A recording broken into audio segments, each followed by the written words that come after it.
Hi everyone. අද වෙදර එක පොඩ්ඩක් හොඳයි. මේ ළඟ ලස්සන පාක් එකක් තියෙනවා. අද පොඩ්ඩක් අපි එතනට ගිහිල්ලා කතා කරමු.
ඉතින් සතියක් විතර මට වීඩියෝස් මුකුත් දාන්න බැරි වුණා. මොකද මේ උඩ ගෙදර එක්කෙනාගේ පේන්ට් කරනවා කියලා පොඩි හෙල්ප් එකක් ඉල්ලුවා. ඉතින් එයාට උදව් කරා. ඒ වැඩේ ඉවරයි දැන්. මගෙන් ගොඩක් දෙනෙක් කාලා තිබ්බා මට මෙහෙට ස්ටුඩන්ට් කෙනෙක් විදිහටත් ඒතර වයිෆ් ඕපන් වර්ක් පර්මිට් එකට ආවේ ඩිපෙන්ඩන්ට් විදිහට අපි දෙන්නට ලංකාවෙන් එන්න කලින් එක්ස්පෙන්සස් කීයක් ගියාද කියලා. ඉතින් මෙහෙමයි. මුලින්ම මට ලංකාවේදී ගිය එක්ස්පෙන්ස් එක තමයි IELTS. මට මතක විදිහට ඒකට 25000ක් ගියා. ඊට පස්සේ වීසා ෆී වලට කැනේඩියන් ඩොලර්ස් 400ක් වගේ මට ගියා. ඒ කියන්නේ ලංකාවේ සල්ලි වලින් රුපියල් 55000ක් වගේ. ඊපස්සේ බයෝමෙට්‍රික්ස් වලට 24000ක් ගියා. ටිකට්ස් වලට මට වන් වේ දෙන්නටම ලක්ෂ 2යි ගියේ. ඊපස්සේ මෙඩිකල් වලට එක්කෙනෙක්ට 15000 ගානේ දෙන්නට 30000ක් ගියා. ඊට පස්සේ කෝස් ෆී එක මම එක සෙම් එකකට විතරයි ගෙවුවේ. ඒක මට ඩොලර් 8000ක්. ඒ කියන්නේ 10,80,000ක් වගේ ගියා. ඉතින් ඒ ඔක්කොම ටිකට අමතරව මෙහෙ එන්න ලෑස්ති වෙලා අපි House of Fashion එකෙන් මෙහෙට වින්ටර් ජැකට්ස් ඒ වගේම සොක්ස් එතකොට තර්මල් කීපයක් ගත්තා. ඒ ටිකට 30000ක් විතර ගියා. ඉතින් ඒ ටික ඔක්කොටම මට ලක්ෂ 15ක් වගේ තමයි ගියේ. ඉතින් ඔයාලත් මෙහෙ එන්න ඉන්නවා නම් තර්මල්ස් ටිකක් House of Fashion එකෙන් අරන් එන්න. ඒවා ගොඩක් වටිනවා. මෙහෙ ඇවිල්ලා ගන්නවට වඩා ඒක ලාභත් එක්ක අනික ඒවා ටිකක් ඔරොත්තු දෙනවත් වැඩි House of Fashion එකෙන් ගත්ත ටික. ඔටම සමහර විට තර්මල් කියන්නේ මොකක්ද කියලා අයිඩියා එකක් නැතුව ඇති. සමහර විට තර්මල් එකක් කියන්නේ මෙහෙ ගොඩක් සීතල රටක් කියලා ඔයගොල්ලෝ දන්නවනේ. අපි මේ උඩින් අඳින ඇඳුමට යටින් අපි ලංකාව වෙස්ට් එක අඳින්නේ ඒ වගේ එකක් තමයි තර්මල් එක. එතකොට සීතලට ඔරොත්තු දෙන්න පුළුවන්. ඇඟේ රස්නේ ඇඟේ රඳව ගන්න එක තමයි තර්මල් එකකින් කරන්නේ. ඉතින් එතකොට ඔයාගේ ජැකට් එක ටිකක් වීක් වුණත් ඔයාට සීතලට ටිකක් ඔරොත්තු දෙන්න පුළුවන්. ඉතින් තර්මල් ටිකක් ඕගොල්ලොත් අනිවාර්යෙන් එනකොට අරන් එන්න House of Fashion එකෙන්. ඊට අමතරව අපි දෙන්න එනකොට මෙහෙට ලක්ෂ 5ක් වගේ අතේ අරන් ආවා. ඉතින් ඒ ලක්ෂ 5ත් එක්ක බැලුවොත් කෝස් ෆී එක නැතුව අපි දෙන්නට වියදම ගිහිල්ලා තියෙන්නේ ලක්ෂ 20ක් වගේ. ඊට අමතරව මගෙන් ගොඩක් අය අහන ප්‍රශ්නයක් තමයි ෂෝ මනි ගැන. මම ලක්ෂ 45ක් 50ක් අතර ගානක් තමයි පෙන්නුවේ.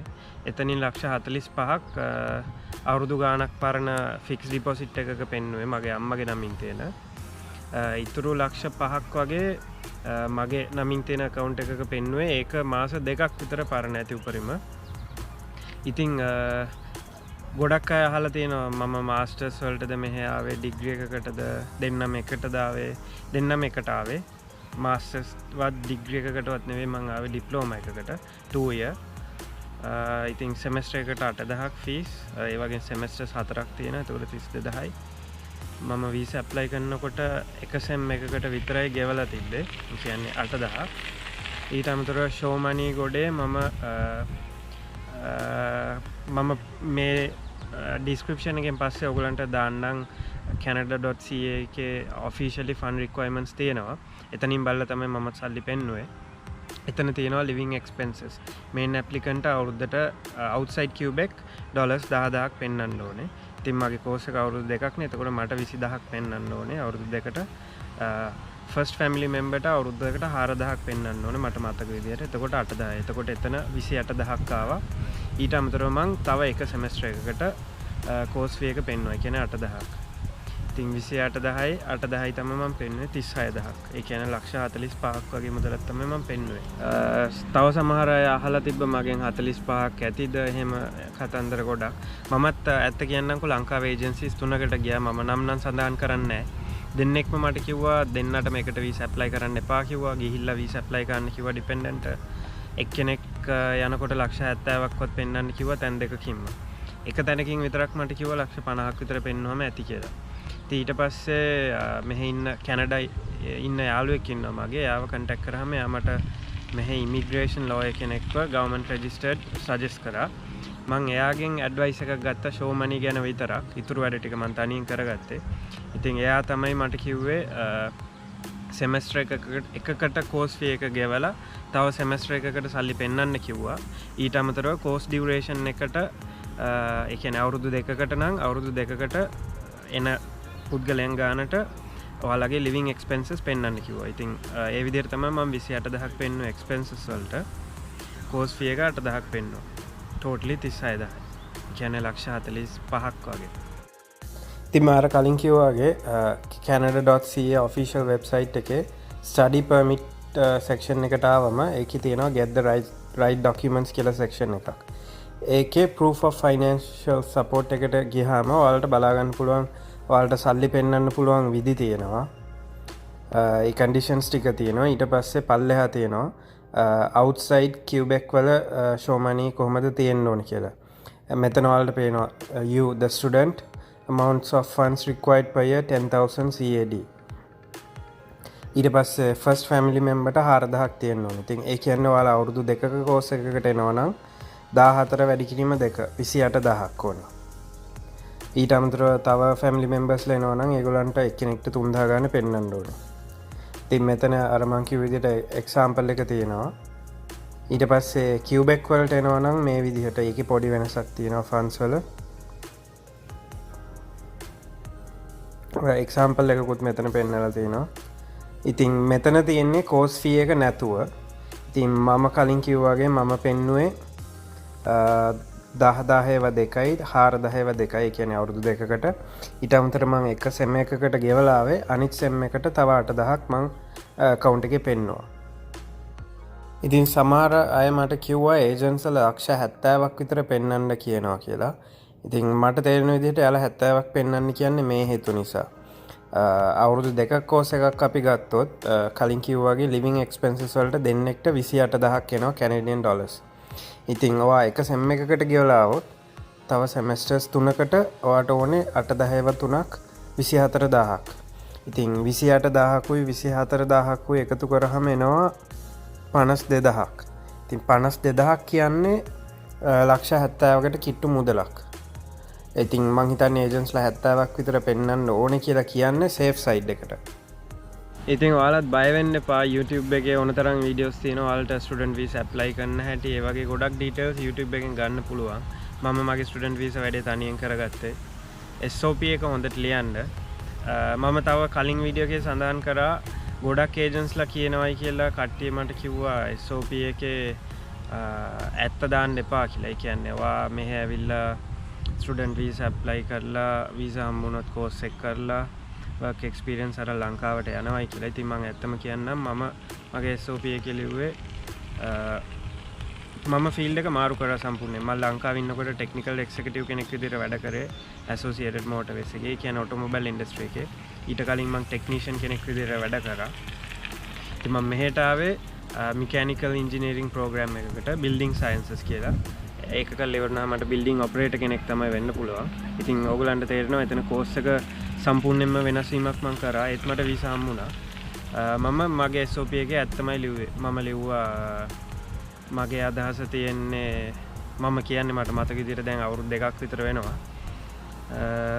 මම ලිව්වේ මම මෙහෙ ඇවිල්ලා ස්ටඩි කරලා වර්ක් පර්මිට් එක හම්බුනාම වර්ක් එක්ස්පීරියන්ස් අරන් PR එකට ලකුණු තිබ්බොත් මම PR උත් ඇප්ලයි කරනවා. PR හම්බුනොත් තව අවුරුදු කීපයක් මෙහෙ එක්ස්පීරියන්ස් අරන් ලංකාවට ගිහිල්ලා මගෙම කියලා HVAC ඒ කියන්නේ heating ventilation and air conditioning සම්බන්ධ කම්පැනි එකක් පටන් ගන්නවා කියලා තමයි.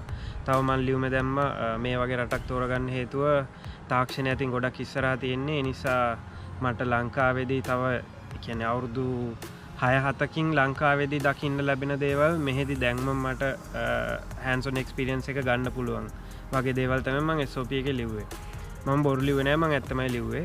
කිසිම ප්‍රශ්නයක් වුණේ නෑ, දෙන්නටම වීසා හම්බුණා. ඉතින් ඔයාලත් SOP එක ලියද්දී මම කියන්නේ ඇත්තම ලියන්න කියලා. ඔයගොල්ලෝ කල්පනාකාරී වෙලා වීසා එක දෙන තත්ත්වයට ඉමිග්‍රේෂන් ඔෆිසර්ට නැත්නම් කේස් ඔෆිසර්ට ඔයාට වීසා එක දෙන්න ඕනේ කියන තත්ත්වයට SOP එක ලියන්න. ඉතින් එක්ස්පෙන්සස් ඕවා තමයි. මේ එනකොට අනිවාර්යෙන් ඕගොල්ලොත් අතේ ලක්ෂ 5ක්වත් පුළුවන් තරම් මුදලක් අරන් එන්න. මොකද ඕගොල්ලෝ මෙහෙ ආවට පස්සේ ගයක් හෝ බේස්මන්ට් එකක් හෝ රූම් එකක් හරි ගන්නකොට ගොඩක් වෙලාවට ඕන ඉල්ලන ඕගොල්ලන්ගෙන් first and last month deposit එකක් විදියට. ඉතින් ඔයා රූම් එකක් හරි බේස්මන්ට් එකක් හරි 1000කට වගේ ගත්ත කියන්නේ ඉතින් ඔයාලට එතනම 2000ක් විතර ඕන වෙනවා. ඊට අමතරව මෙහෙ ආවෙන් පස්සේ තව වියදම් තියෙනවා. වින්ටර් ෂූස්, වින්ටර් බූට්ස් නැත්තම් සමහරට ඔයගොල්ලෝ ලංකාවෙන් ගෙන ජැකට්ස් මදි. ආයි මෙහෙන් ජැකට්ස් ගන්න වෙනවා. ඉතින් අනිවාර්යෙන් අතේ කීයක් හරි අරන් එන්න. ඉතින් මාගේ කලින් වීඩියෝ එකක් තියෙනවා කැනඩාවට ඇවිල්ලා සල්ලි ඉතුරු කරන්න පුළුවන්ද කියලා. ඒකට නෙගටිව් කමෙන්ට්ස් ගොඩක් වැටලා තිබ්බා. ඒක පොසිබල් නෑ ඒ වගේ ඒවා. ඉතින් අර මං වීඩියෝ එකේ කියනවා වගේ සල්ලි ඉතුරු කරන එක එක පුද්ගලයා මතර ඇදෙන දෙයක්. ලංකාවේ වුණත් එකම පඩිය අපි තුන් 50000ක් ගන්න දෙන්නෙක් ගත්තොත් එක්කෙනෙක් ඉතුරු කරන්න පුළුවන්, අනිත් එක්කෙනා සම්පූර්ණයෙන් වියදම් කරන්න පුළුවන්. ඉතින් ඒ වගේ මම ෂෙයා කරගන්නේ ඔයගොල්ලොත් එක්ක මගේ පර්සනල් එක්ස්පීරියන්සස්. ඉතින් මමයි වයිෆුයි නම් මේ සල්ලි ඉතුරු කරනවා.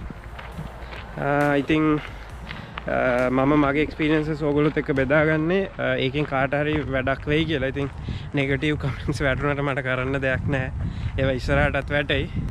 ඒ වුණාට කවුරු හරි මගේ වීඩියෝස් බලලා ඒ වලින් ඒගොල්ලන්ගේ ජීවිතේට දෙයක් ගන්නවා නම්, ඒ කියන්නේ ඒගොල්ලන්ට කැනඩාවට එන්න ඒකෙන් උදව්වක් වෙනවා නම් මට එච්චරයි වෙන්න ඕන. ඉතින් අද මට ඕගොල්ලන්ට කියන්න දෙන්නේ ওই ටික තමයි. මොනවා හරි ප්‍රශ්න තියෙනවා නම් කමෙන්ට් කරන්න. නැත්නම් මගේ FB දමියා vlogs page එකෙන් මට කියන්න. මම දන්න දෙයක් නම් අනිවාර්යෙන් ඔයගොල්ලන්ට උත්තර දෙන්නම්. ආයි කියන්න ඕනේ මම වීසා කන්සල්ටන්ට් කෙනෙක්වත් කවුරුත් නෙවෙයි.